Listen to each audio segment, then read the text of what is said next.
नासिर अहमद से एक सवाल पूछना चाहता है और उसको कहता है कि आज तुम्हें सच सच एक बात बतानी होगी। जिस पर वो कहता है कि जी मामू जान बोलिए, अब मुझसे क्या पूछना चाहते हैं। जिस पर उसको कहता है कि देखो, तुम मुझे सही से बताओ कि तुम इस बेचारी गुड्डी के पीछे हाथ धो के क्यों पड़ चुके हो। आखिर मामला क्या है।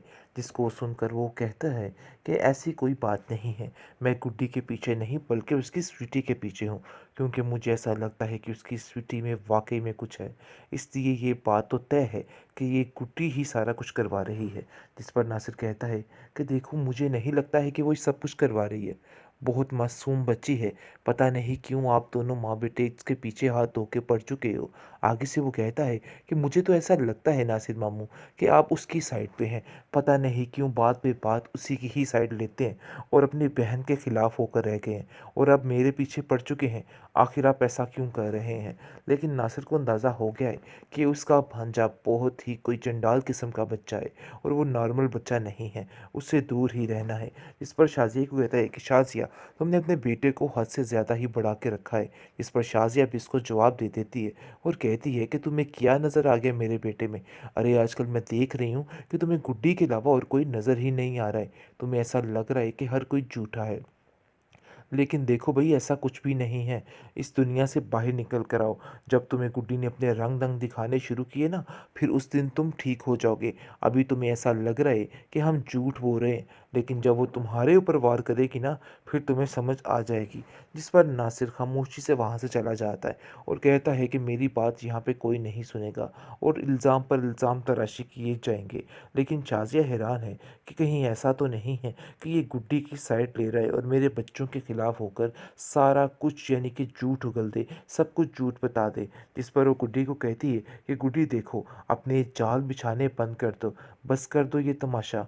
तुमने क्या रोज़-रोज़ की चिक-चिक लगाई है। अरे मेरे भाई को भी मेरे खिलाफ करके रख दिया है।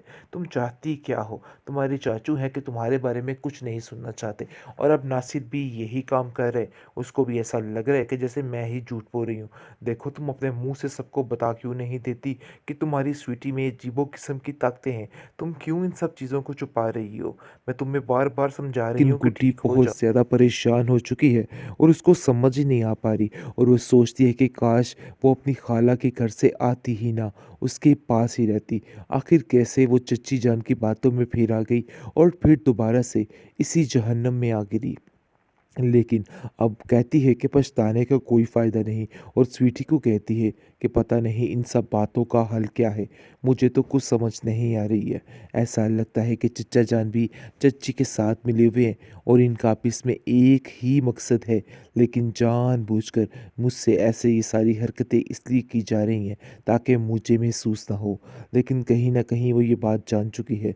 आप देखेंगे कि जैसे ही ये पीर उनके घर आ जाता है, शाज़िया की तबीयत दिन ब दिन काफ़ी ख़राब रहने लग जाती है और वो काफ़ी ज़्यादा उचाट भी रहने लग जाती है, क्योंकि वो उसके ज़हन से निकालने की कोशिश कर रहे हैं कि आपके घर में कुछ नहीं है और वो स्वीटी के बारे में कुछ भी उसे नहीं बताता है, क्योंकि वो जानता है कि अगर स्वीटी के बारे में कुछ ऐसा बता दिया तो मामला काफ़ी गड़बड़ हो जाएगा। इसलिए वो गुड्डी को कहता है, गुड्डी बेटा, क्या तुम मुझे बता सकती हो कि असल माजरा है क्या। ये स्वीटी कौन है और क्या कर रही है। आखिर कुछ ना कुछ तो गड़बड़ ज़रूर है। जिस पर स्वीटी गुड्डी इनकार कर देती है और कहती है कि नहीं, मैं स्वीटी के बारे में कुछ नहीं बताऊंगी। मैं बस इतना जानती हूँ कि ये मेरी मामा का दिया हुआ आखिरी तोहफा है, इसके अलावा कुछ नहीं। ड्रामा सीरियल गुड्डी की नेक्स्ट आने वाली एपिसोड काफ़ी इंटरेस्टिंग है। नाज़रीन, जैसा कि शाज़िया ने बुरा चाहा है इस बेचारी मासूम बच्ची का और उसको उसके लिए यानी कि तरह तरह के बुरे रास्ते इख्तियार कर रही है, लेकिन वो नहीं जानती कि ये रास्ते उसके लिए ही आसान हो रहे हैं और उसकी हर मुश्किल, हर परेशानी बहुत जल्द दूर हो रही है। क्योंकि जैसे ही नासिर घर में आ चुका है, वो देख रहा है कि उसकी बहन शाज़िया उसके साथ बहुत बदतर सलूक कर रही है। वो उसको कहती है कि आखिर तुम ऐसा कैसे कर सकती हो, एक मासूम बच्ची के साथ इतना इतना जुल्म, आखिर ऐसा कैसे हो सकता है।